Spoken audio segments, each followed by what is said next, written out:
Assalamualaikum warahmatullahi wabarakatuh. Perkenalkan saya Lutfia Putri Jasandra, NIM 240592257. Pada kesempatan kali ini saya akan menyampaikan materi mengenai pengembangan kepemimpinan internasional.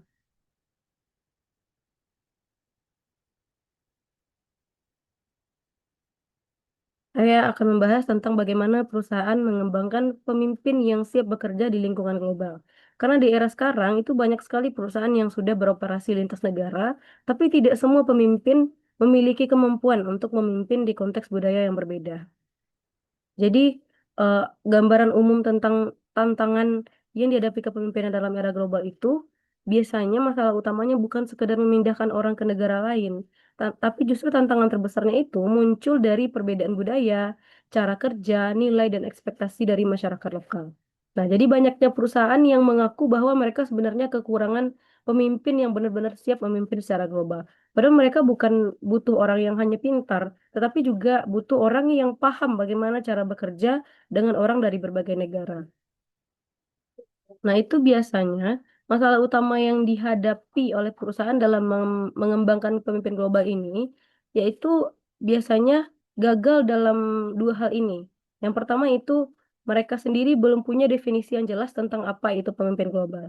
Jadi misalnya kompetensi apa itu yang harus dimiliki atau bagaimana mengukurnya itu mereka belum punya definisi sendiri untuk menyesuaikan dengan perusahaan mereka. Yang kedua, mereka itu tidak menghargai pentingnya kompetensi lintas budaya. Jadi sehingga biasanya itu program pelatihan itu asal-asalan, asal-asal jadi yang penting bisa dikirim ke luar negara. Nah, jadi akibatnya perusahaan itu biasanya mengeluarkan biaya lebih besar untuk mengirim orang ke luar negeri. Tapi apa hasilnya? Kepemimpinannya juga tidak sesuai. Nah, jadi sebelumnya kita tentunya harus lebih tahu apa itu yang dimaksud dengan kepemimpinan global. Jadi kepemimpinan global itu bukan tentang jabatan atau bukan soal status kerja di luar negeri. Tapi kepemimpinan global adalah kemampuan untuk mempengaruhi, kemampuan untuk memotivasi, dan membawa tim yang berbeda budaya untuk mencapai tujuan yang bersama. Meskipun cara berpikirnya, nilainya, budayanya, dan cara komunikasinya itu berbeda-beda, tapi pemimpin global itu tetap harus mampu menyesuaikan gaya tersebut dengan cara mungkin memberi instruksi atau serta cara mengambil keputusan sesuai dengan budaya negara tersebut. Nah, ini malah biasanya pemimpinnya yang tidak kompeten. Bagaimana caranya mereka akan mengatur kalau mereka sendiri itu tidak kompeten?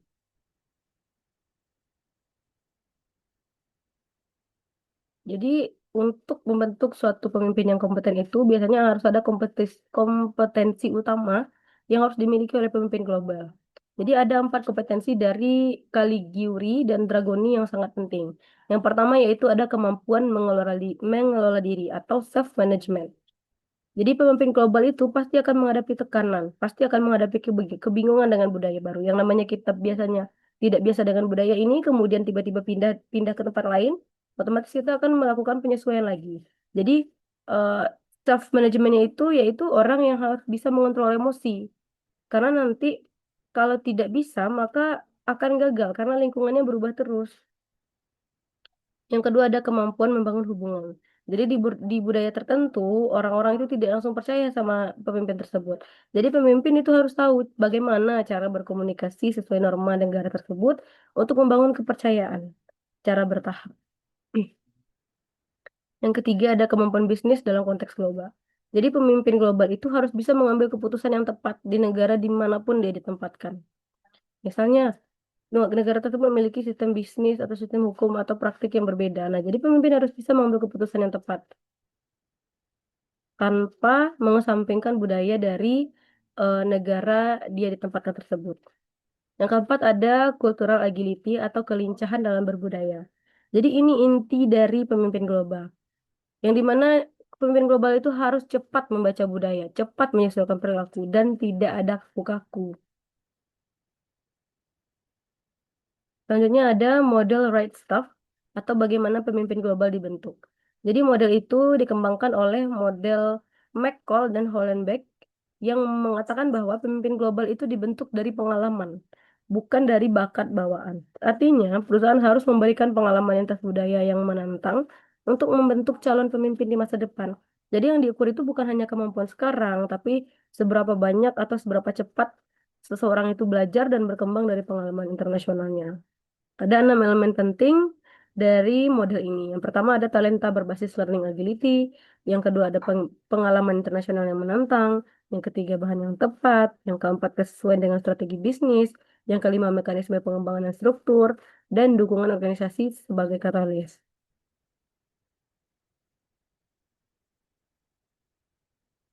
Yang ketujuh yaitu, yang keenam yaitu mekanisme pengembangan kepemimpinan global. Perusahaan itu biasanya memakai berbagai strategi, bukan hanya mengirim karyawannya ke luar negeri semerta-merta begitu saja. Jadi ada penugasan itu berbagai macam. Yang pertama ada penugasan jangka panjang, yaitu yang bisa memberi pengalaman mendalam tentang budaya setempat, karena dia lama kan di negara baru tersebut. Yang kedua ada penugasan jangka pendek. Penugasan jangka pendek ini biasanya biaya yang dikeluarkan oleh perusahaan itu menjadi lebih mudah, lebih murah. Juga minim dari gangguan keluarga karena hanya sebentar, hanya dalam beberapa waktu tertentu. Selanjutnya ada perjalanan bisnis internasional, yaitu paparan cepat ke berbagai negara. Karena ya cepat kan namanya saja perjalanan bisnis, otomatis paling seminggu atau 2 minggu.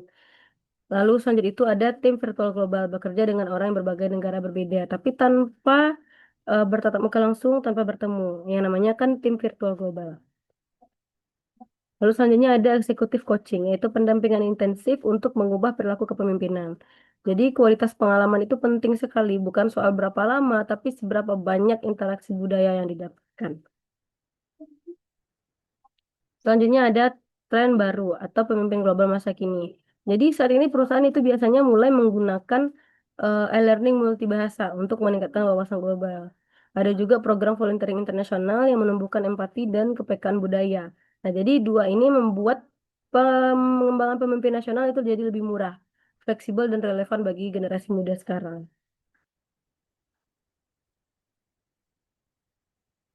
Selanjutnya kita akan membahas studi kasus TRW. Jadi TRW ini merupakan contoh perusahaan yang serius mengembangkan pemimpinan global. Mereka itu membuat program pelatihan intensif untuk 1% manajemen terbaiknya. Jadi peserta itu tidak hanya belajar teori, tapi juga langsung dikasih proyek internasional, misalnya ke China, ke Polandia, atau ke Brazil untuk memecahkan masalah data, masalah yang nyata. Nah, jadi dari pengalaman itu mereka bisa belajar bagaimana caranya menghadapi perbedaan budaya dan bagaimana mengambil keputusan yang cocok untuk pasar global. Baiklah, kesimpulannya dari presentasi saya pada kesempatan kali ini, pengembangan kepemimpinan global adalah proses panjang yang membentuk pengalaman, dukungan organisasi, dan pemahaman lintas budaya. Jadi, perusahaan yang berhasil membangun kepemimpinan global akan lebih siap mengambil atau menghadapi persaingan internasional. Sekian presentasi dari saya. Terima kasih. Assalamualaikum warahmatullahi wabarakatuh.